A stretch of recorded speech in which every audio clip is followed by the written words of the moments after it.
Të nderuar, mirëmbrëma sonte në kuadër të emisionit Analizë Dite do të diskutojmë për aktualitetin e ditës, letrën e Këshillit të Sigurisë Kombëtare të Shtëpisë së Bardhë në Washington, por edhe për rrjedhën e fazës së re të dialogut ndërmjet Kosovës dhe Serbisë, për gjykatën speciale, por edhe për temat tjera aktuale.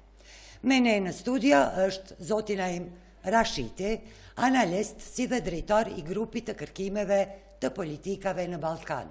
Zoti Rashiti, mirëmbrëma dhe mirë se keni ardhur. Mirëmbrëma, mirë se jeni. Para se të fillojmë bisedën në studio, unë për ju shikues do të lajmëroj një intervistë ekskluzive, të cilën e kemi drejt për drejt me zotin James Rubin, ish diplomat në administratën e presidentit të atëhershëm Clinton dhe drejtues të Departamentit të Marrëdhënieve me Publikun në Shtëpinë e Bardhë gjatë luftës në Kosovë.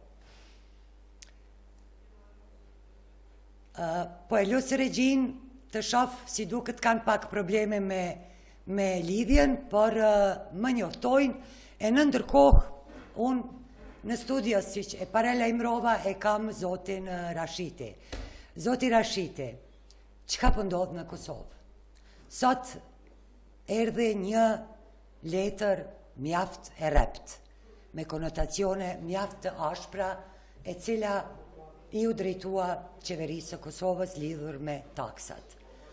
Kishim filluar me këte, por në rast se regjia na lajmëron për lidhjen me zotin Rubin, atëherë do të ndërprejmë dhe vazhdojmë prapë bisedën në studia. Po, nëse është zyrtare, tërse është zyrtare edhe pse mediat e kanë paralajmëruar se ka qenë letër zyrtare. Kjo është një letër serioze për faktin që vjen nga niveli më i lartë i administratës amerikane, përfshi në veçanti kësaj here kombinohet tandemi i Këshillit Sigurisë Lartë dhe Zyrës Këshilltare të Sigurisë Lartë dhe State Departmentit ose Departamentit të Shtetit, që do të thotë që ka dy mesazhe. E para që është kërkesa është niveli më të lartë. Dhe e dyta është tregon për faktin që se kjo ndërlidhet me dialogun me Serbinë, që këto dy institucione janë thellë të përfshira në procesin e dialogut me Serbinë. Nuk është asgjë të tmerruese, nuk është asgjë diçka që trishtuese, është një mesazh i cili duhet të trajtohet dhe besoj që të trajtohet seriozisht nga institucionet e Kosovës për fazën, për procesin me qëllim të procesis apo ambicis për proces, për mbylljen e procesit të dialogut me Serbinë. Domethënë edhe kërkesa bëhet në kuadër të një procesi që ndërlidh veprimet e qeverisë të Kosovës në raport me dialogun me Serbinë dhe vetë dialogun.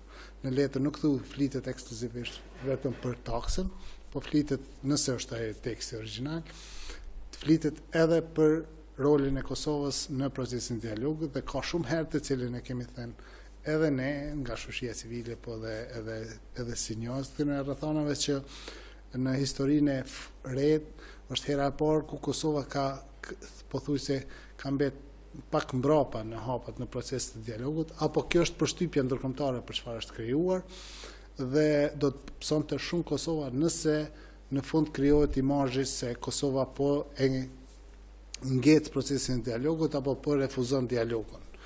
Është mirë që marrë veprimet e tilla, urojmë që dialogu të ecë, ka një kërkesë, një investim të pazakont në të viteve të fundit të administratës amerikane për një marrëveshje të tillë. Nëse dështon dialogu, dështon për shkak të Serbisë, kështu që është e panevojë që Kosova të marrë përgjegjësinë e dështimit eventual të dialogut. Regjine Lus, të lutem, zoti Rashiti janë të përpjek që ta marrin zotin Rubin, sot vërtet ka pas, mbasi për shkak të rreshjeve atmosferike. Ajo që më bëri përshtypje është kërkesa e drejt për drejt e Këshillit Kombëtar të Sigurisë së Shtëpisë së Bardhë në Washington që taksa ndaj produkteve të Serbisë dhe të Bosnjës të suspendot me njerë. A jeni në dijeni, a është përdorë ndonjëherë më herët në të kaluarën një diskurs dhe një kaq i ashpër si ky sot në këtë shkresë dhe një kërkesë aq eksplicite.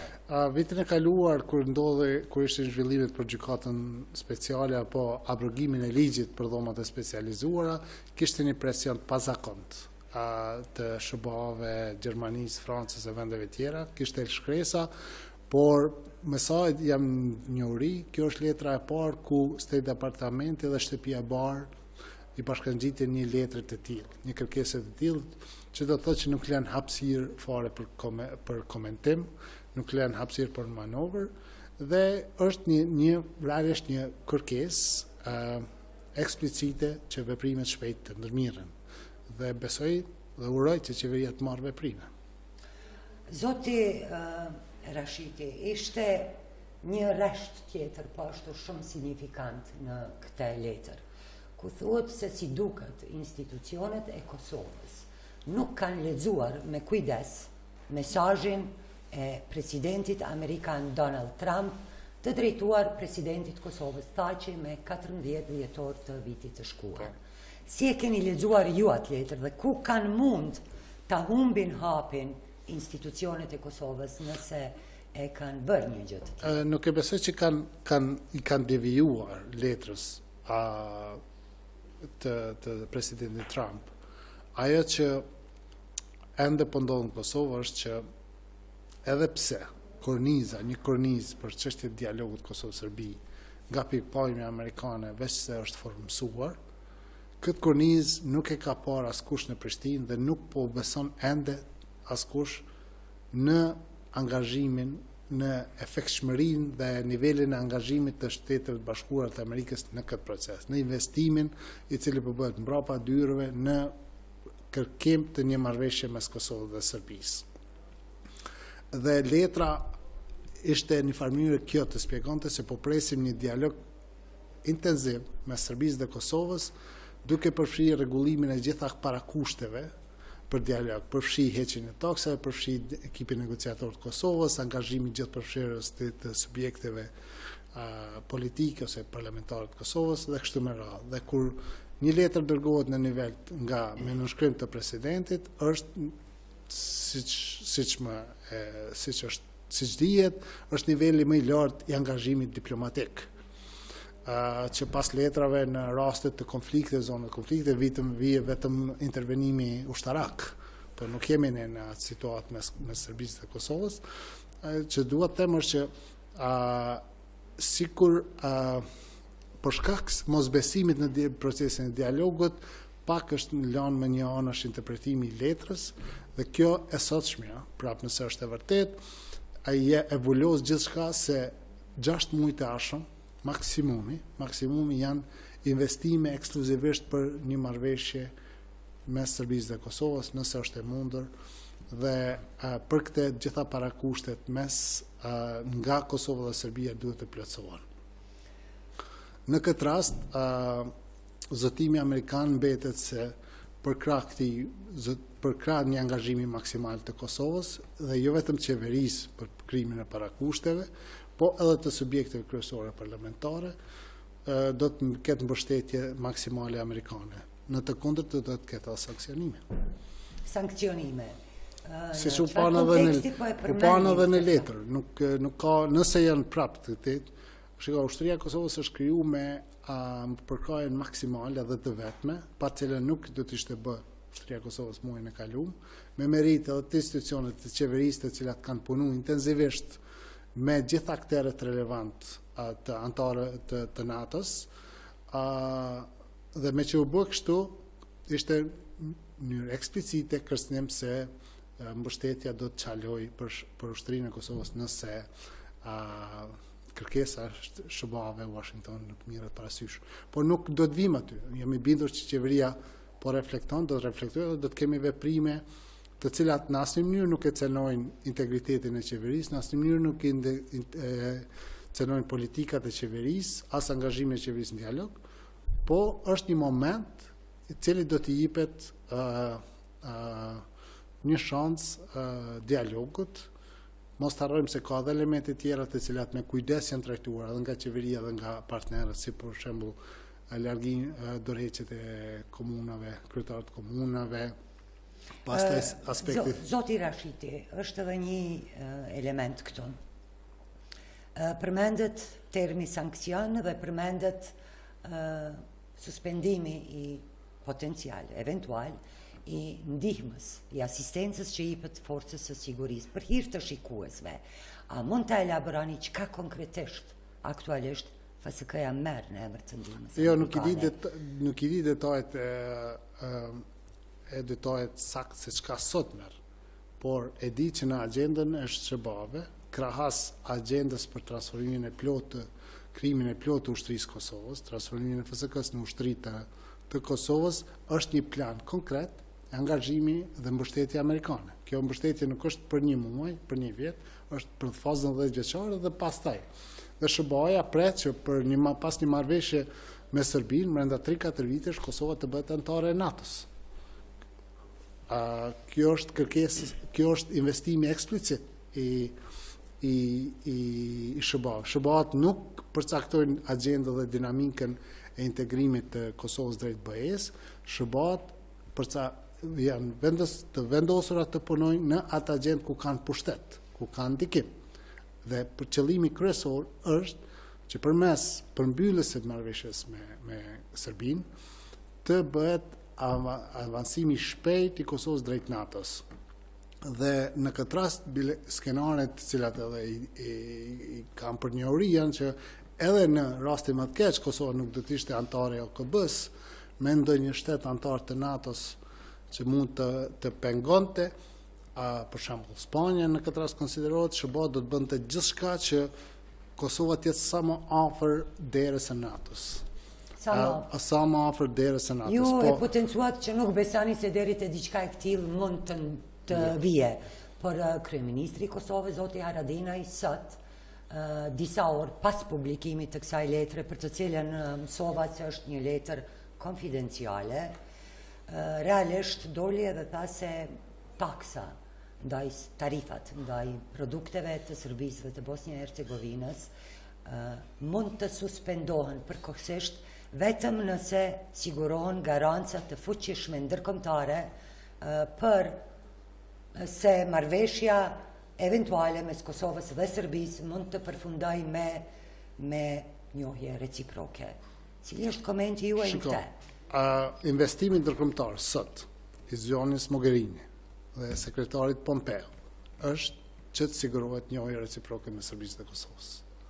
Për atë edhe janë hap edhe disa alternativa tjera, cilat s'kanë qenë opsione deri më herët. Pse thoni ju me aq siguri? Me siguri sepse ka frikë se Ballkani, Kosova dhe Serbia dhe Ballkani mund të çaloj shumë në rast se nuk e përmbyllet konflikti shumë vjeçar mes Kosovës dhe Serbisë. Dhe po investohet maksimalisht të disa muaj të ardhshëm të ketë marrëveshje.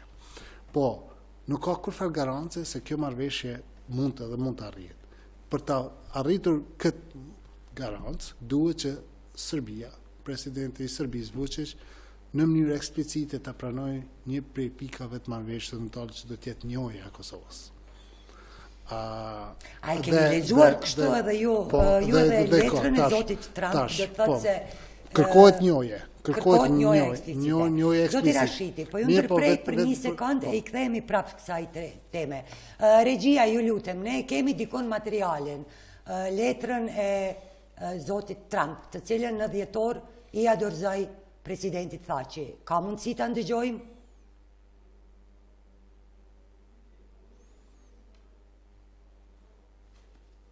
Do të thotë është teksti i letrës së presidentit amerikan Donald Trump, të dërguar me 14 dhjetor, vitin e kaluar. Besoj që shikuesit do të kenë rastin të ndëgjojnë brenda 2-3 minutave dhe të komentojmë edhe pak. Dhe tash, kjo është investim, kjo po përpjekje maksimale e SBA-ve dhe BE-s, në fakt shërbimit jashtëm. Por nuk ka garanca, nuk mund të sigurohesh që ka garanca. Ajo që kërkohet, dhe besoj që ka më në kuptim edhe kryeministri, nga regjia, zoti Rashiti po mjoftojnë e pas kanë letrën. Po ju los regjia? Dështimi për të përfituar nga kjo mundësi unike do të ishte një kthes tragjike mbrapa, sepse një mundësi tjetër për marrëveshje paqësore gjithëpërfshirëse vështirë se do të mund të përsëritet për një kohë të gjatë. Unë ju nxis ju dhe liderët e Kosovës që ta shfrytëzoni këtë moment unik të flisni me një zë të vetëm gjatë negociatave për paqe dhe të përmbaheni nga veprimet të cilat mund ta vështirësojnë arritjen e marrëveshjes. Shtetet e Bashkuara kanë investuar shumë për suksesin e Kosovës si një shtet i pavarur dhe sovran. Ne duam që vendi juaj të vazhdoj të zhvillohet. Ne jemi të gatshëm që t'ju ndihmojmë në përpjekjet tuaja për të arritur një marrëveshje e cila reflekton në mënyrë të balancuar interesat e Kosovës dhe të Serbisë. Një marrëveshje e tillë është e arritshme. Unë pres që në shtëpinë e bardhë t'ju mirëpres ju dhe presidentin Aleksandar Vučić për të festuar atë që do të jetë një marrëveshje historike. Dhe në këtë rast nuk ka njeri tjetër më shumë në Kosovë se kryeministri që i beson SBA-ve dhe përmes këtij besimi arriti të bashkëndoj me ish sekretarin e mbrojtjes zoti Matis edhe formimin e ushtrisë. Prandaj jemi bindur që kryeministri e ka shumë qartë dhe do të ketë reflektim dhe do të ketë zhvendosje të taksës, e cila nuk minon qëndrimin politik në raport me tregtinë apo me Serbinë, sepse për te taksës ka diçka edhe më thelbësore, ligjore, që është në fuqi dhe besoj që përmes këtij vendimi suspendimit do t'i jepet hapësirë disa muajore dialogut sepse kjo ishte kërkesa e zonjës Mogherini dhe jam i bindur që edhe Shtetet e Bashkuara janë ndikuar nga zonja Mogherini për të mundësuar që t'i jepet një shans. Prap, nuk ka garanca se do të kemi marrëveshje. Është kohë shumë e shkurtër, megjithatë do të provohet maksimalisht ketë një dialog intensiv përmes përmbylljes një konference finale e cila mund ndodhë në muajin e pranverës diku, eventualisht e pastaj siç thotë edhe letra e presidentit Trump të festohet. Urojmë që të ketë marrëveshje, gjitha këto tjera detaje, vështirësi do të harrohen, do të kalojnë lehtë nëse kemi marrëveshje. Do të thotë ju jeni të sigurt se përfshirja e Shteteve të Bashkuara të Amerikës në këtë proces të negociatave, se realisht ata kanë qenë të përfshirë që nga fillimi, si që pa dhe nga kjo. Në këtë nivel jo, por megjithatë, si që tha edhe në letrën e sotme, Kosova është një objektiv strategjik i SBA-ve dhe një marrëveshje paqësore. Shiko, nëse trajtojmë sinqerisht kërkesën e kryeministrit, edhe të liderëve të tjerë, edhe presidentit, edhe liderëve të tjerë që SBA-t janë më shumë të angazhuara në dialogun me Kosovë dhe Serbisë. Nuk ka mundësi më shumë se kaq të janë të angazhuar. Letra presidentit Trump, takimi me këshilltarin e sigurisë kombëtare, takimet me Pompeon, letrat përcjellëse tregojnë që në farë forme kërkesa e qeverisë e kryeministrit që SBA-t kanë rol vendimtar, kyç në procesin e dialogut dhe që është këtu. Dhe atëherë nuk kemi arsye, nuk do të ketë më shumë, nuk mund të gjenerohet më shumë angazhim, përveç se Trump të thirrë liderët në shtëpinë e bardhë, por nuk është mjaftueshme, pra qëllimi politik është këtu dhe nuk ka arsye që kryeministri mos t'i besoj dhe me bindur që jo, ambicjeve, planeve të SBA-ve për të provuar maksimalisht nxjerrje një marrëveshje me Serbisë Kosovës. Po kjo kërkesa e kryeministrit se kërkohen garanci ndërkombëtare, a ekziston ndonjë mekanizëm tjetër? Nuk ka pas garanci as në Vjenë, nuk ka garanci, ka zotime për të kërkuar marrëveshjen, por shumë raste dialogu ka dështuar dhe nëse dështon dialogu, thash më herët, dështon për shkak të pafuqisë së Serbisë ose mungesës vullnetit për ta njohur Kosovën dhe ndoshta edhe kufizime në modalitetet çfarë edhe mund të ketë tjetë marrëveshja finale. Nuk ka garanci, ka zotime. Dhe mbi këto zotime, qeveria duhet të provoj të jap shans dialogut në 5-6 muaj të ardhshëm.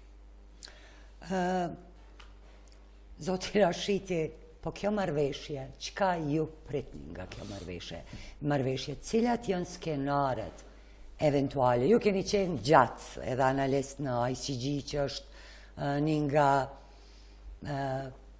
asociacionet, një nga organizatat më prominente sa i përket analizës në vendet e krizave. Po, Kosova doli nga kriza, por çka sensi ju? Cilat janë këto skenare? Dy procese relativisht të ndara. edhe letra I thekson qartë. Investimi në procesin e dialogut, ku Kosova është vonuar. Dhe mbas kësaj vonesë të Kosovës në procesin e dialogut, është fshehur Serbia, e cila nuk ka bërë hapa konkret për ta bindur botën dhe për dëshmuar se po don një marrëveshje finale me Kosovën. Dhe këtu ende po flasim për investimin konkret në proces të dialogut. Me gjitha fuqinë politike, institucionale, Kosova duhet jetë në dialog, duke mos senuar funksionalitetin dhe funksionimin e përditshëm normal të shtetit. Dhe dy, pastaj vim te çfarë a ka mund të ketë marrëveshje finale apo mos të ketë. E para është shumë e rëndësishme që Kosova si shtet me vete të tregojë që është I plotson gjitha parametrat e të qenër shtet, është bën dialog me Serbinë edhe me armikun, plotson kriteret e proceseve evropiane, e traktateve miqësive me SHBA dhe gjitha partneritetet që I ka, dëshmon se vepron si shtet I përgjithshëm. E dyta, pastaj te marrëveshja, të shohim se cilat janë modalitetet. A ka mundësi që të ketë marrëveshje mes dy vendeve, kur bëhen gjitha paketat, kur bëhen gjitha protokollet e mundshme marrëveshja, me gjithë substancën e marrëveshje, cila në thelb marrëveshja kryesore do të jetë 3-4 faqe, nuk do të jetë më shumë, me protokolle shtesë, dhe nëse po, cilat janë modalitetet. Këtu nuk do të ketë dikush njeni humbës, apo kanë në Kosovë është kriju përshtypje që përmes këtij dialogu Kosova të dalë humbëse, është e pasens në tërësi, nëse Kosova arrin ta mbyll konfliktin dhe të marrë njohjen prej Serbisë, ta mbyll një herë për gjithmonë konfliktin me Serbinë, do të çlirohet dhe do të ecë rrugës vet konsolidimit të shtetit në mënyrë shumë më të shpejtë se sa deri më tani, dhe cilat janë modalitetet. A do të jetë një marrëveshje gjithëpërfshirëse me njohje dhe me një traktat gjithëpërfshirës paqe që përfshin kaluamën, tashmen, marrëdhënien, po edhe të ardhmen, sepse duhet të jetë normalisht, duhet të jetë një marrëveshje që si e tillë, çfarë ditën kurdo që avancojnë drejt BE Serbia dhe Kosova, të jetë ajo vetmja marrëveshje. E dyta mund të ketë marrëveshje gjysmake, e cila rregullon normalizimin, statusin e veriut, marrëdhëniet gjysmake, e treta mund të ketë modifikim, marrëveshje modifikimesh kufish, po thelbi dhe kërkesa janë 3-4 skenare që nuk besoj në këtë fazë ndoshta edhe nuk kanë shumë arsye që ti themi, mund të jetë marrë që dështoni tër dialogu. Pastaj duhet të flasim për skenare. Ka rrezik për diçka të tillë? Ka shumë rrezik. Dhe pastaj duhet mendojmë për skenare të menaxhimit të situatës, e cila do të jetë me dekada, një konflikt I ngrirë, do të merre me vendos taksën, tarifën, ndal kufit, mbyll kufit, do të jemi një konflikt 10 vjeçar të ngrirë me Serbinë. Dhe unë mendoj që ky është skenari I parë më I mundshëm. Zoti Rashiti, do të ndalemi te shkaqet çka mund ta rrezikoj këtë dialog, çka pritet në të ardhmen prej dialogut. Tani po e ftoj regjin që për hir të shikuesve të shohim të ndëgjojmë edhe reagimet e liderëve, politikanëve, po sigurisht edhe të opozitës vendore lidhur me shkresën e cila këto ditë ka arritur në adresë të qeverisë nga Washingtoni. Regjia? Taksa 100% nuk do të hiqet pa njohjen e shtetit të Kosovës nga Serbia. Qeveria e Kosovës do të pezullonte përkohësisht taksen, vetëm pas garancës ndërkombëtare se do të ulemi për të nënshkruar marrëveshjen përfundimtare, e cila duhet të rezultonte me njohje reciproke. Garanca do të thotë që ekziston një materie, kontratë e dakorduar në parim dhe pret vetëm nënshkrimin e kësaj marrëveshjeje, që rezulton me njohje, ka shkruar kryeministri Haradinaj. Kjo erdhi pasi mediat raportuan se SHBA-ja po kërkon pezullimin e menjëhershëm të taksës. Madje ato shkruan sot se SHBA-ja u ka dërguar mesazhe të qarta edhe në formë të shkruar institucioneve të Kosovës. Mediat me këtë rast kanë listuar disa nga kërkesat e Këshillit të Sigurisë Kombëtare të SHBA-s, të përmbledhura në 8 pika kryesore. Sipas tyre, një prej pikave thotë se kërkojnë pezullimin e menjëhershëm të tarifes. E njëjta tarifë mund të rivendoset në rast se dështon marrëveshja me Serbinë. Tutje sipas këtyre pikave të listuara, mediat raportojnë se thuhet po ashtu, se në rast se marrëveshja dështon për shkak të Kosovës, barrën e përgjegjësisë dhe pasojat do t'i bartë vetë Kosova dhe individet përgjegjës për këtë dështim.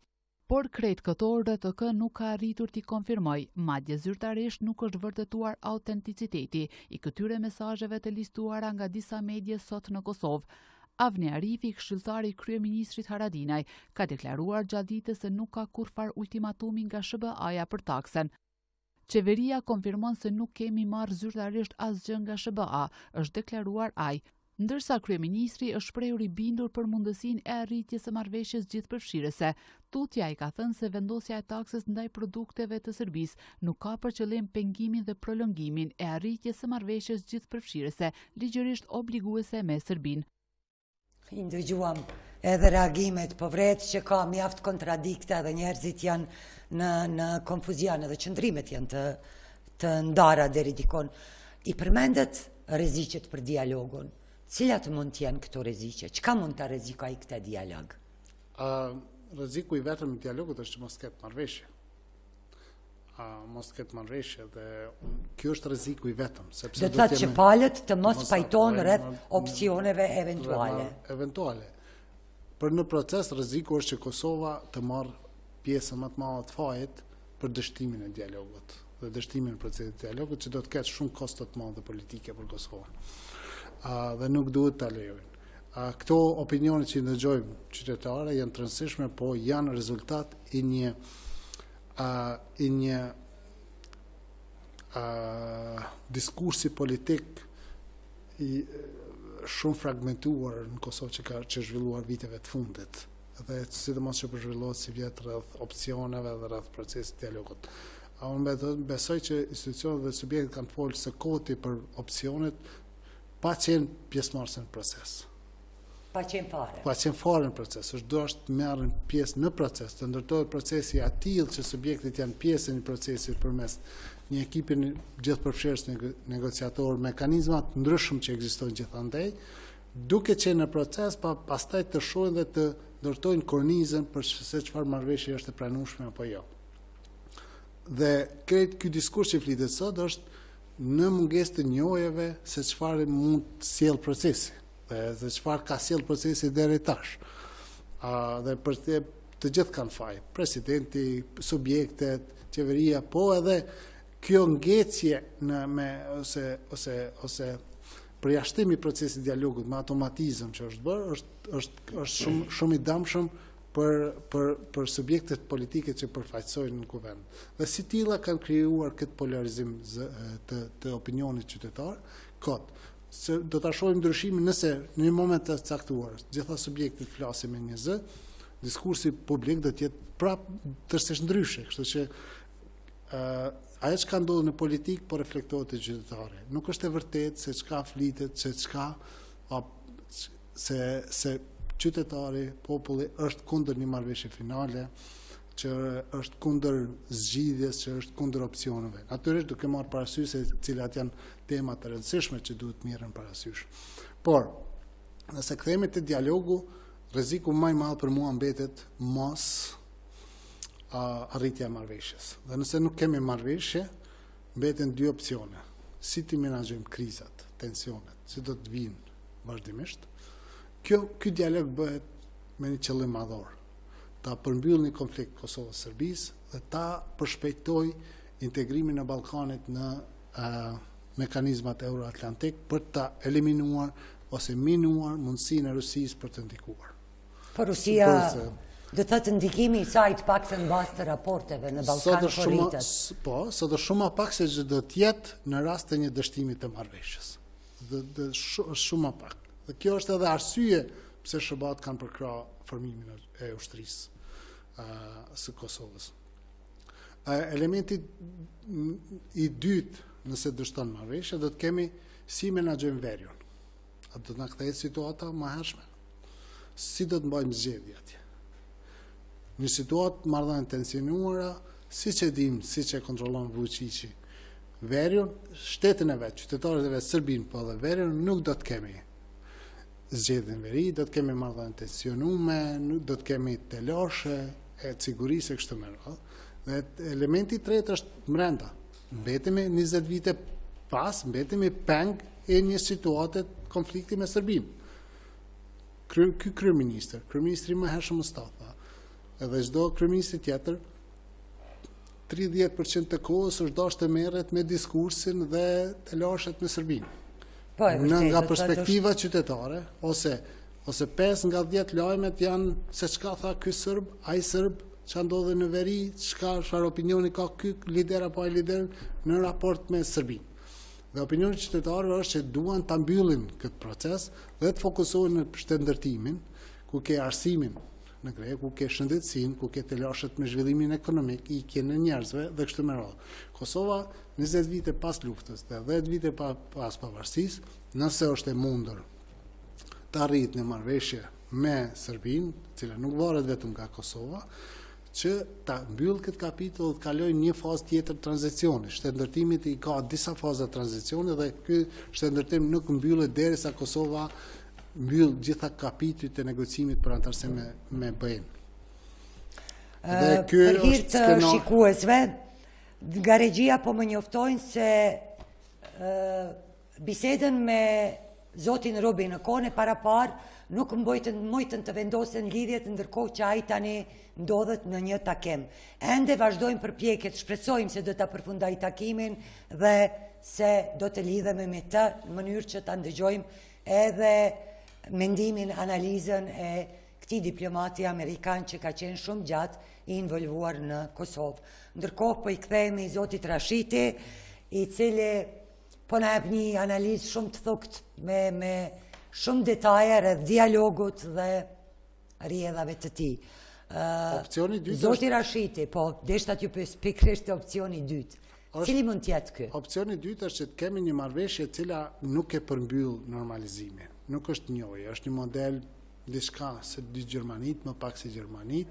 Ky është edhe opsioni i dy Gjermanive, është deri në pranverë, edhe i faktorit ndërkombëtar.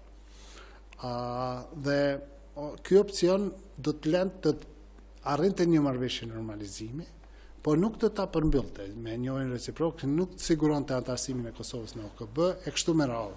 Dhe si tillë, duke marrë parasysh implementimin e marrëveshjeve të kaluara, sa kohë duhet të mirëmi prapë me këtë proces dialogu, sa zgjat implementimi i tyre, si do të implementohet, kush do të garantojë dhe kështu me radhë. Edhe për opsionin e parë kërkohen garanca. Jam i bindur që kryeministri dhe liderët e dinë, po SBA kërkon që në këtë rast, për një marrëveshje finale, vetë shefi apo shefja, varësisht kush do jetë, e politikës jashtme BE-s të jetë kryesuesi e komisionit për implementim të marrëveshjes. Kërkohet që të jetë afat 18 muaj, 24 muaj implementimit të marrëveshjes, që të ketë afate eksplicite. Dhe në rastin e dytë, ku thash skenaret, mund të kemi një status të ri për Veriun, një normalizim të ri të rritjes së fuqisë a qeverisë lokale autonomisë për Veriun. E keni fjalën për asociacionin apo diçka më shumë, më pak, më ndryshe? Serbia është në kërkim të dy zgjidhjeve ndarjes dhe sot po lexoj një intervistë me zyrtar serb edhe të një statusi shumë të fuqishëm autonomie për Veriun, që de facto do të ishte deri diku ndarje. Dhe do të kem, sidoqoftë, do të jetë një status autonomie, një status asociacioni pavarësisht, e cili në një kontekst të pasgjidhur do të kishte qenë shumë okej të ketë një autonomi për Veriun me një normalizim njëjë reciproke mes dy vendeve. Sepse duke qenë Kosova antare e OKB-s, nuk do të kishte më telashe rreth integriteti territorial, sovraniteti, pavarësisht. Po thoni Kosova pa Veriun antare e OKB-s. Jo. Edhe nëse kishte pasur një autonomi për Veriun, një status të veçantë për atë, pa telashe, me kushte që kjo kishte qenë marrëveshje finale me Serbinë, që Serbia nuk kishte pas të drejtë të ndërhyjë në sistemin juridik funksional të Kosovës, që kjo marrëveshje t'i hapte rrugë integrimit Kosovës drejt BE-s, se shiko, Kosova ka nevojë për një marrëveshje me Serbinë, e cila garanton që Kosova do të aplikojë për statusin e kandidatit në vitet e vjera. A mendoni ju se nuk do ta kënaqte bashkësinë ndërkombëtare, do të thotë Bashkimin Evropian, po edhe SHBA-t, thjesht respektimi i marrëveshjes së nënshkruar mes dy presidentëve, ku parashihet edhe ky asociacion. Asociacioni i komunave të Veriut, apo jeni duke folë për diçka përtej asociacionit? Këtë vërtet duhet ta sqarojmë se është shumë e ndjeshme. Në praktik, nëse shohim gjithë dialogu teknik, përfshirë dhe implementimi i asociacionit, çfarë është pajtuar në gusht 2015, ka rënë ujë. Tani po kërkohet një marrëveshje e re. Kjo është kjo marrëveshje e re, do të thotë si përjashton marrëveshjet e vjetra. Mund edhe ti përjashtoj. Në rast se dy palët pajtohen. Në rast se dy palët pajtohen, mund edhe të përjashtoj. Po nëse nuk pajtohen, nuk mbesin në fuqi ato që janë nënshkruar. Mbesin në fuqi, po mbesin në fuqi në kuadër të një konflikti të pasgjidhur mes Kosovës dhe Serbisë. Dhe nuk kemi arsye të besojmë se ato që janë implementuar për 5-6 vite, nuk ka arsye të besojmë se nëse dështon dialogu, këto marrëveshje çfarë nuk janë implementuar deri tash do të implementohen në vitin 2020, 2019-2020. No sense. Nuk do të implementohet. Nuk do të implementohet një asociacion aty. Dhe nga marrëveshjet e kaluara, vetëm çështja e asociacionit mund të jetë diskutabile. Ato elemente tjera të marrëveshjeve nuk kanë peshë në marrëdhëniet, në ndërtimin apo jo të një marrëveshje të madhe. Por nëse flasim për një marrëveshje më pak se njohje, flasim për skenarë të ndryshëm të cilët duke provuar të balancohet dhe me çdo kusht të nxirret një marrëveshje për ta shpërtuar procesin, mund të krijohet diçka e cila nuk e përmbyll normalizimin mes Kosovës dhe Serbisë, krijon një mekanizëm të ri në veri apo edhe për gjithë komunat dhe prolongon implementimin, sepse prap çështja kryesore e pajtimit e njohjes mbetet e hapur. Nuk siguron e njohjen e Spanjës dhe shteteve kyçe, nuk hap rrugën për integrim për aplikim për statusin e kandidatit. Është thënë shumë qartë në strategjinë për zgjerim të BE-s. Pas një marrëveshje gjithëpërfshirë mes Kosovës dhe Serbisë, perspektiva e këtyre dy vendeve përshpejtohet hapet drejt BE-s. Pakte nuk ka. Dhe Kosova duhet ta di që pa marrëveshje gjithëpërfshirë e Serbisë nuk ka hapa drejt BE-s. Dhe pa çka i duhet Kosovës për të siguruar antarësimin në OKB. Njohja e Serbisë siguron antarësimin në OKB, pavarësisht se mund të shkaktohen vonesa, se ka një opinion që Rusia do ta pengojë. Mund ta pengojë për një kohë, por nuk mund ta pengojë Spanja. Nuk mund, nëse Serbia një Kosovë nuk mund ta pengojë Spanja. Janë disa parametra të marrëdhënie ndërkombëtare të cilat vendet nuk mund të djegin kartat, letrat, fuqit, elementet që kanë një kohë ku edhe ato ku janë të shpenzuara. Dhe marrëveshje tjetër, opsioni tjetër mbetet njohja reciproke me një status shumë të theksuar për Veriun apo ndryshimi i kufive. Që në këtë rast në asesi nuk do të jetë humbje për njërin apo njërin palje dhe shihet kjo do të shihet paraprakisht, para procesit, se është e mundur ajo, është shumë e komplikueshëm, jo për rajonin, jo për rajonin. Ndryshim i kufenjve, çka konkretisht po nënkuptoni me këtë? A jeni duke aludu në idenë e presidentit Thaçi për një korrigjim të kufejve ekzistues apo për diçka të re? Apo të vjetër? Në opinion është thënë që shkëmbimi janë ide të presidentit Thaçi dhe Vučić, që nuk është e vërtetë, sepse ideja e ndarjes është ide e Serbisë dhe ka qenë ide e Serbisë. Shkëmbimi është si përgjigje ndaj idesë së ndarjes.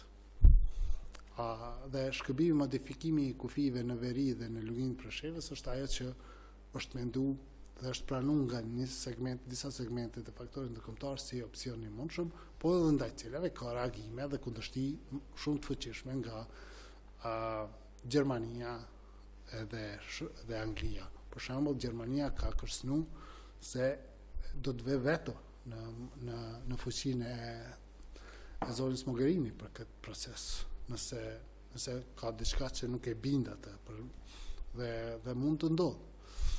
Por kjo marrëveshje mundshme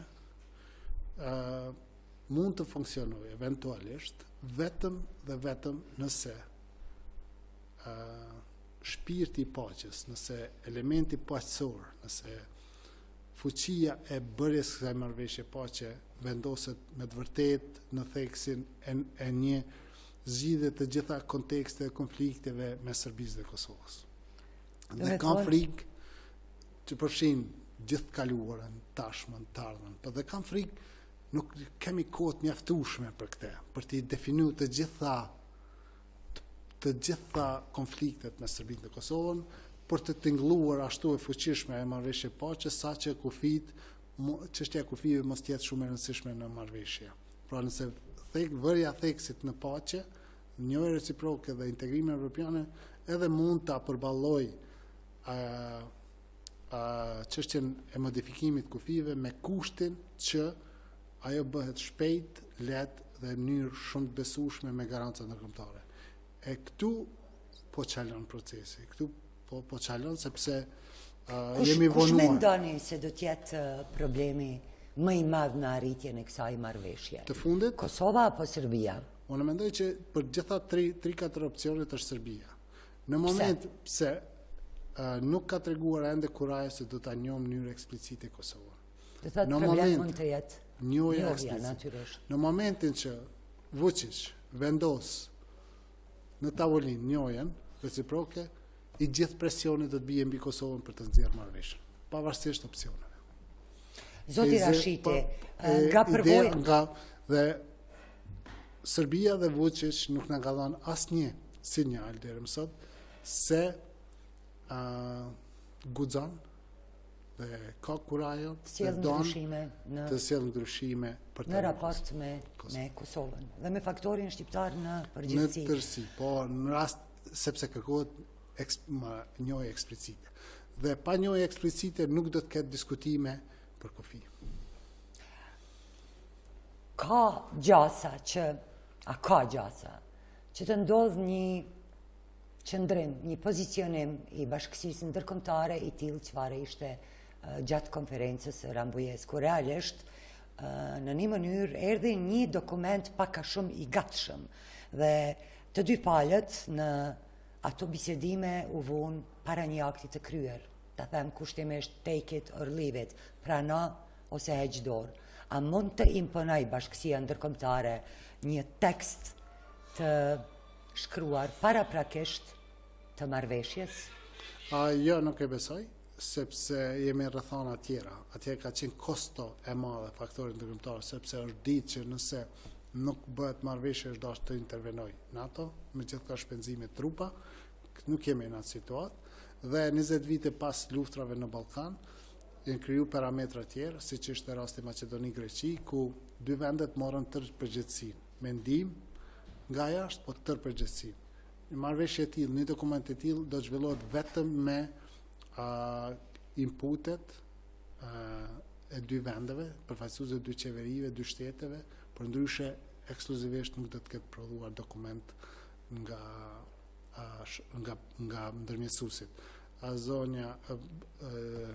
Kabineti i zonës Mogherini, çka bën sot është që përmes shuttle diplomacy, andej e këndej arrin vendos në letër ato progres të marrëveshjeve çka bëhet, propozimet, protokollet, po jo që të prodhoj diçka vetë. Zoti Rashiti, a e plotsojnë apo e përjashtojnë në çfarëdo doze, në çfarëdo shkalle SBA-ja dhe BE-ja njëra tjetrën në këtë proces? Si komplementohen ato? Në çuditërisht nuk kemi pas asnjëherë më shumë koordinim mes shërbimit jashtëm, zyrës së zonës Mogherini me sekretarin e shtetit, e cili ka filluar përmes President Pence dhe është zgjeruar, dhe tani janë gjithçka komunikohet direkt përmes zonës Pence dhe sekretarit Pompeo, por ka dallishmëri në ngritje, në rritje mes SBA-ve dhe disa shteteve të BE-s, Gjermanisë, Anglisë, Mbretërisë së Bashkuar që tradicionalisht nuk ka pasur dallime. Në këtë rast kemi shumë dallime. Dallime mes qëndrimeve të SBA-s dhe Mbretërisë së Bashkuar e Gjermanisë. A jeni optimist? Sa jeni optimist? Se çdo ditë që kalon më pak kemi qenë pak optimist dhe çdo ditë që kalon më pak optimist, nëse ju kujtohet në fillim të vitit 2018 është folur për një proces intensiv dialogu gjatë vitit 2018, i cili do të mbyllej në vitin 2019. Kemi hyrë në 2019 dhe ende nuk e shohim, ka një kornizë pune që është punohet në Bruksel, po ende konkrete për të përcaktuar dinamikën finale të dialogut nuk ka, që do të thotë ende flitet për krimin e parakushteve për një dialog intensiv dhe nuk kemi arsye të jemi shumë optimist. Çka do të ndodhë në Kosovë, në Serbi dhe në Rajan në rast se një marrëveshje paqësore nuk lidhet? Cilat mund të jenë pasojat për rajonin? Disa i thash, shikon, nga pikpamja amerikane po dhe shumë ekspertëve është që Macedonia zgjodhi problemin. Shqipëria antare NATO-s dhe po përgatitet për statusin e kandidatit, për fillimin negociata për antarësim, duke shpresuar edhe finalizimin e marrëveshjes me Greqinë, që zgjidhe edhe të kaluam, edhe ligjin e luftës edhe kështu me radhë. Bosnia mbetet e pashpresë dhe investimi i BE-s dhe SBA-ve është ta zgjidhim çështjen Kosovë-Serbi, çështje më të komplikuar dhe potencialisht më të rrezikshme për Ballkanin, ashtu që Ballkani të ecë, të eliminohen hapësira për ndikimin në rritje të Rusisë, Kinës e të tjerëve, dhe ta shpëtojmë sa më shumë Ballkanin nga këto skenare të zakonshme të këqija për Ballkanin. Dhe nëse nuk ndodh, ose më mirë them, këtë investim edhe Serbia që e bën në procesin e dialogut është me idenë që do të bëhet antare e BE-s në 2025-27. Dhe nëse dështon marrëveshja këtë vit, treni për Serbinë ik. Po për Kosovën? Dhe në momentin kur ik treni për Serbinë, çdo diplomat ndërkombëtar vën dyshime vullnetin e presidentit e leadershipit serb. Dhe besoj që leadershipi serb këtë investim për rrugën e BE-s e bën për të nënshkruar integrimin e BE. Nëse nuk e arrin këtë, do të bëj hapa mbrapa dhe do të shikoj dika tjetër. Për Kosovën do të jetë një status quo e re, e rënd, jo lehtë e menaxhueshme në konflikt me Serbinë, me tensione në veri, pa hapje dyesh për BE-n dhe duke u krithur kështu, duke qëndruar natyrisht se duhet menaxhohet ato situata. Kosova nuk mund të dorëzohet, sepse nuk ka arsye për të dorëzuar, po procesi i transformimit, i tranzicionit, përmbyllja e ndërtimit, antarësimit në organizatën ndërkombëtare do të jetë shumë e komplikuar, shumë e vështirë. Kemi edhe një çështje tjetër, por para se të dalim te gjykata speciale, koha po hec, ne i kemi edhe 7-8 minuta në dispozicion. Unë edhe njerë po e lus regjin që të provoj për herë të fundit zyrën e kabinetit e zotit Robin. Do thëtë nga regjia po më njoftojnë se zoti Robin në kohën kur është dashur të mirët patëm pak probleme teknike, por është lajmëruar dhe po premton se gjatë ditëve në vem do ta kemi intervistën me të.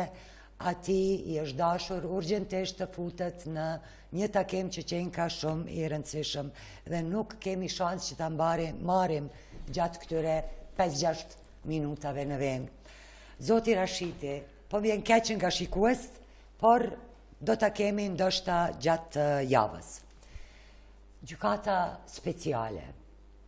Shumë kush e jep interpretimin se krimi i një gjykate për krime të luftës, gjykate të Kosovës në Hagë është rezultat i drejt për drejt i dështimit të funksionimit të sistemit të drejtësisë në Kosovë. Sa pajtoheni ju me një konstatim të tillë? Po sistemi i drejtësisë në Kosovë ka dështuar jo për gjykuar krimet e luftës, ka dështuar për të bërë rend dhe ligj në Kosovë. Ka dështuar në të drejtën civile të qytetarit, në drejtën bazike, drejtat e njerëzit dhe kështu me radhë, dhe pa numër të krimi i dhomave specializuar është dështim i faktorit ndërkombëtar. Është dështim i gjykimit i gjithë këtyre mekanizmave ndërkombëtare për të ballafaqur me krimet e luftës, të cilët kanë pas mandat ekskluziv. Dhe nuk e besoj që dikush vek gishtin me aq përgjegjësi sa të institucionet vendore. Të institucionet vendore shihen të dobta edhe për tema shumë më të vogla se kjo. Institucionet vendore duhet të akuzohen për një diçka, që nuk bën asgjë për të grumbulluar, faktuar dhe ngritur pa dije, penalizuar krimet sërbe. Krahas këtyre krime eventualisht që mund t'i kryejnë shqiptarët. Sepse pa këto nuk do të arrijet pajtimi i plot, nuk do të arrijet identifikimi i plot, nuk do të arrijet përgjigjja për viktimat. Dhe këtu është dështimi fatal institucionet të Kosovës, dhe të cilat nuk e besoj që kanë qenë penguara për ta bërë. Dhe nëse kishin bërë këte, edhe përfshirë edhe krimet eventualit shkaktuar nga shqiptarët, kishte qenë gjithçka e pranueshme për të gjithë. Zoti Rashiti, një pjesë e opinionit realisht e identifikan këtë iniciativë, pavarësisht se si u krijua me pëlqimin e institucioneve të Kosovës, të cilët e votuan atë. Megjithatë, ekziston një perceptim se krijimi i këtij institucioni e godet UÇK-n. Shiko, ka versione ndryshme. Në Këshill të Evropës, në diskutimet jo formale kur janë bërë më herët, është menduar që të atakohen lëvizjet guerile. Përmes këtyre veprime të atakohen lëvizjet guerile. Por ky nivel institucional ka të kalu që prej kohësh Këshillit të Evropës. Po e ka kalu, po aty general. Raporti ka huqje të mëdha, lidh për shembull pretendimet për trafikim në Shqipëri në 98 me dikusin 2008, që nuk ka sens. Aty e ka humbur besimin dhe kredibilitetin. Dhe kam dëgjuar zyrtar të vendeve të rëndësishme që nuk kanë dashur të ofrojnë mbështetje financiare për gjykatat për shkak të elementeve të raportit. Megjithatë, me kohë dhomat e specializuara dhe prokurorët kanë marrë elemente më të besueshme të raportit dhe kanë kryer hetimet dhe do të merren vetëm në kërkim të rasteve të cilat ka besim mbi to. Dhe ato do të jenë raste të limituara në numër dhe në substancë, por që realiteti është diçka që ka shumë dëshmitar shqiptar për krime pretenduara ndaj shqiptarëve. Fjala është dhe të thotë për hetimin dhe eventualisht gjykimin e krimeve të kryera prej vitit 98 deri në dhjetor të vitit 2000. Ekziston edhe një paqartësi, zoti Rashiti. Diçka që duhet të them. Nuk flitet për UÇK-n, sepse me marrëveshje ndërkombëtare UÇK-ja është demilitarizuar në shtator të vitit 1999. Dhe vendimi për demilitarizim është marrë duket 23 qershor 1999. Do të thotë fjala është për pjesëtar, për individ të caktuar të UÇK-s, dhe askush nuk e identifikon UÇK-n. Ne para 2-3 ditësh kishim në studia një profesor të drejtës penale, i cili thotë se kjo gjykat nuk është gjykat një nacionale, se do të thotë se institucionet e Kosovës në çdo kohë mund të parashtrojnë padi edhe për krime tjera, jo vetëm për këto që i ngre raporti i Këshillit të Evropës dhe raporti i prokurorit Williamson. Tash Kosova, gjykata nuk duhet përdoret si një dhomë atje, një potencial për të ngritur aktakuza pas aktakuzave. Qëllimi i Kosovës duhet jetë që këto padi të ngriten sa më shpejt, të fillojnë proceset dhe kur vije afati i vazhdimit të mandatit të dhomës specializuara, mundësisht të kthehen në Kosovë. Nuk duhet qëllimi i askujt jetë që dërgojmë sa më shumë dosje në Hagë, sepse e diskreditojmë vendin gjatë në sytë e faktorit ndërkombëtar. Kroacia ka marrë rastet e Hagës, ka kthyer në vendin e vet, ka gjykuar në vendin e vet. Dhe Kosova duhet vinë në situatë sa më shpejt të bindë miqtë e saj ndërkombëtar që pas përfundimit të urojmë që tjetë pas përfundimit mandatit parë 50 vjeçar, që këto dhomë specializuara të kthehen diku në Kosovë, të operojnë, të gjykojnë shqiptarë dhe serbë të tjerë pavarësisht landëve, atëherë mund të deponohen landë të reja. Në këtë rast, kjo prokurori ka mandat të mirët vetëm me landë të cilat veç ma janë ndërtuar apo janë ndërtime sipër dhe urojmë që me fillimin e procesit, duke treguar edhe pjekuri politike, duke u përgjegjë, siç u pam ditët e fundit, që sa më shpejt të bindin se me të vërtetë këto gjykime mund të kthehen në vend, të kryen këtu, të kthehen dhomat e specializuar këtu, dhe qoftë edhe duke marrë kostën e këtyre shërbimeve, sepse imazhi ruhet më shumë. Nuk mund të lejojë Kosova që 15 vite të vazhdon kësaj lloj, siç ka bë Haga dhe në fund nuk arriti të krijojë paqen. Ndaj tribunali për Jugosllavinë. Kam edhe pyetjen e fundit, zoti Rashiti, se koha po fluturon. Si analist, si e spjegani çka ndodhi që sallën vetën të ndërtohet një institucioni i drejtësisë mbi bazat të një raporti për disa krime të pretenduara të disa individëve të UÇK-s, ende pa i trajtuar krimet e luftës së regjimit të Serbisë ndaj popullatës civile në Kosovë. E dim se i kemi mbi 13.000 viktima të vrarë, mbi 20 gra të dhënuara. Kush është fajtori? Është shumë komplekse, por realiteti është shumë i dhimbshëm. 20 shumë vite pas konflikteve, pas luftrave, krimbërsi nuk është penalizuar. As që është ngritë, do një padi kolektive. Këtë mandat e ka pasur tribunali Hagës. A kemi vërë padi? Ata kanë pas mandat të bëjnë padite, të pastrojnë gjithë të kaluarën, nuk kanë arritur të bëjnë pajtimin. Pastaj mandat kanë pasur institucionet ndërkombëtare, BE-ja dhe SBA, OKB-ja, OSB-ja, të mbështesin iniciativat për të ballafaqime me të kaluarën, dhe në fund erdhëm në situatë ku Serbisë nuk ju kërkua të ballafaqohet me të kaluarën, të kërkojë falje. Ka diplomatë të cilët e kanë thënë se Serbia ka paguar çmimin me bombardimin. Kjo nuk mjafton për viktimat, nuk mjafton dhe nuk do të ketë paqë të vërtet në Ballkan derisa Serbia kërkon falje për krimet e bëra në gjitha vendet, dhe jam i bindur pas Serbisë të gjithë do dalen për pjesën të cilën mund të kenë përgjegjësi, edhe të pjesës së Kosovës të kërkojnë falje, po kjo duhet vihet nga shkaktari kryesor. Zoti Rashiti, koha jonë kaloi. Unë ju falenderoj shumë për kohën dhe për marrjen pjesë në këtë debat. Besoj që do të kemi rast të shihemi sërish. Ju shikues të nderuar të emisionit Analiza ditore, ju kërkojmë falje për dështimin e realizimit të intervistës me zotin James Rubin, i cili u lajmërua dhe premtoi se gjatë këtyre ditëve do të jetë me ju. Natën e mirë, kaq për sonte.